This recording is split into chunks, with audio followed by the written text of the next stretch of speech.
Patrick, how you doing? I'm good, guys. How are you today? Speaking of Patrick, fantastic. Must be Patrick Dempsey. Driver of the number 40 El Grotto Tequila Mazda RX-8. Hey, you know, you took one heck of a wild ride, and I didn't get to ask you after that ride.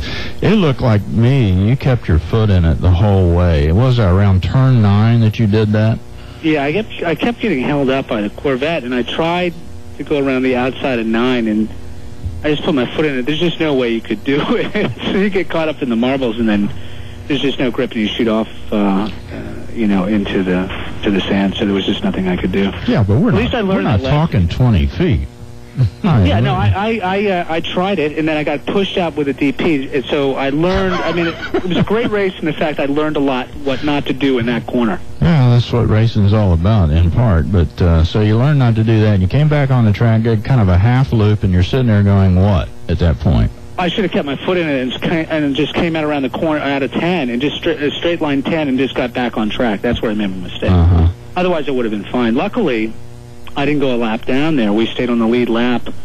I think we lost one position. A yellow came out, got a chance to go in and change the tires. I had flat spotted. We had a problem with the bias on the car, brake bias, so I ended up flatting into 1 early on in my stint and had a big vibration, got a chance to get that fixed, and out we went. Now, you've been concentrating on this racing stuff for a while now. Do you think that when you went into it, and I think it was back with the Panos GTs, if I remember correctly, when you got into this thing kind of on the professional edge a little more frequently, did you think you'd have this whooped by now? Oh, no. I never thought I'd get this far, quite honestly, because I started off with the 3-day competition thing, and then Joe was really encouraging, going, you know what, you're good enough, go once you start racing in the Panos series. Well, he was actually And right. I was really surprised, and I got out and did it, and, my first race was at Mid-Ohio, so I think to be where I'm at in the level of the playing field right now, I'm doing pretty well considering the amount of experience everybody else has around me.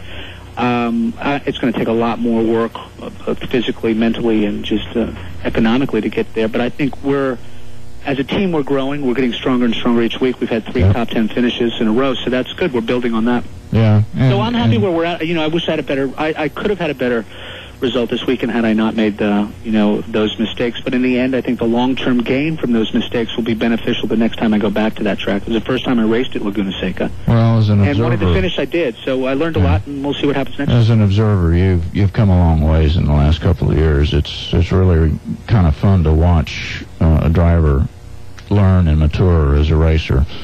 So, thank you. At any rate, it's a difficult thing. And we were talking a couple of weeks ago at New Jersey, and you were talking about how you've learned that there's one thing that you need to do to get ready for Le Mans, or a couple of 3 things, but one of them involved the neck. Right, yeah. I've been working now with a trainer that's just, all he does is race training and working with racers, and it's made a big difference. I felt the big difference with the week and a half of work that we did prior to Laguna Seca or Mazda Raceway, and it made a big difference for me physically in the race. I mean, that even with the heat, I felt pretty good up until the end of my stint. So those physical gains help you on the track tremendously. You mentioned the 24 hours of Le Mans. Isn't it kind of ironic going from Seattle Grace Hospital to Seattle Children's Hospital with Team Seattle for that race? I know. It's really actually a very good fit. And it's really a great charity, and we're also teaming up with a hospital in France as well that's going to help people and children over there. So it's nice to be able to do that and use the visibility that we're certainly going to get over there to help with that cause. I hear you displaced Jerry Lewis. in popularity. I mean, there was nothing that Jerry Lewis could do wrong to Frenchmen, I think. Right. I don't know. And from what I heard at Le Mans, certainly the show is very popular, and a couple of movies I've done the last few years have been doing well over there. So it's a good crowd that shows up, certainly. Do you speak French? Enough to order a glass of champagne and get a table in a restaurant. That's about it. So they just show the love scenes that you do over there, huh? Yeah, right. Yeah, Newman got bigger crowds there than he did for the races over here. Well, I think that was one reason why Newman never went back. I think he was complaining because the crowds were too big for him. He couldn't go anywhere. Well, you got an awful lot of sometimes almost negative attention, wouldn't you say, from what was going on? I don't wish to cast it in a negative light, but it was pretty intense, It's good being wasn't recognized and having a following. It's a question of the management of it, of like making sure that people can keep. There's a time and a place to go out and to meet everybody that comes in. I feel there's an obligation. We've talked about this in the past, where the fans that show up, I feel that I do need to say hello to them and take some time there. But there's also a moment and you where do a heck of a job with that too, by the way. Thank you. But there's also a time where you need to sit down and really focus and get your mind into the car. And you can't do that if you're being surrounded by too many people. So hopefully that does not become an issue over there. Yeah. Well, what's your thoughts for the next big race, the Salem 6 Hours at Watkins Glen International? Well, I feel a lot better going into that this race than I did last year. Last year, that was the first race I had been. I was back after missing 2 or 3 races. So coming out of this week and going there, knowing the track now, I feel a lot more optimistic and a lot more comfortable getting into the car there. What do you think's the toughest turn at Watkins Glen? I had a hard time with 1 and then getting up to that whole section of the course up to the chicane. One's so pretty hairy, isn't it? Yeah, because it's a very fast track. I was on a simulator today working on the track, and that section is blind. You come up through the S's there and go down into the chicane. That's you got to keep your foot in it, and you can make up a lot of time right there. Yeah, and a lot of people tend to take it out, especially with that little bump in between where you crest the hill. Yeah, it's like that little the left-hander, and then you go down to the right-hander. You really can make up a lot of time there if you keep your foot in it. But I feel better going back knowing the track now. I think the Mazda Raceway was the last of the tracks that I hadn't been to, so now I've got those out of the way, so now I think each time you go back you get a little bit faster. Okay, when coming back to Daytona in July, it's going to be different circumstances than the past. The race is going to be held during the daytime, and it's the same day as the NASCAR Sprint Cup Series. It's always great teaming up with them. I think the crowds that they bring, and we're really lucky to be there supporting that series. It's fun to be around the other drivers, and it's a great event, and I wish we were doing more of those.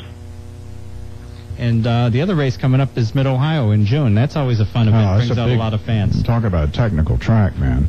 Mid-Ohio is very technical. That was the first place I ever raced, so I have great feelings about it. And we had a good run there in the wet last year.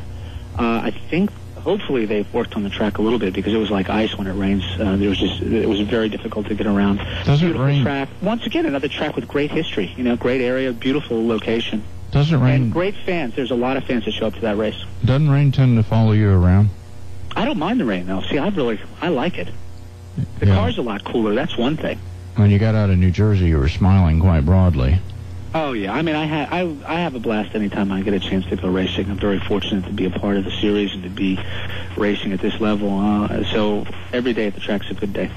Yeah, we're fortunate to have you joining us, Patrick Dempsey, and glad you're having a good time at the races. I'm having a blast. Here. Okay. Well, thank you very much for joining us on Grand Am Weekly, Patrick Dempsey. I appreciate it. Thanks for having me on. I got to thank Mazda, of course, and El Grado Tequila coming on board to sponsor us. So we're very happy. Good. Take care. Have a great night. We'll see you next week. Thank you. Bye-bye. Bye. All right. That was a close one, as they say in radio. Yeah. Hey, he did enjoy himself driving in the rain at New Jersey. Yeah. That's not an easy track. The guy, Dempsey is, I don't know, he's like I don't want to say a kid, but in temperament, that's what he's doing, because he comes out of the car wowed. And I don't think I've ever seen him come out of a car that he's ever said a bad word.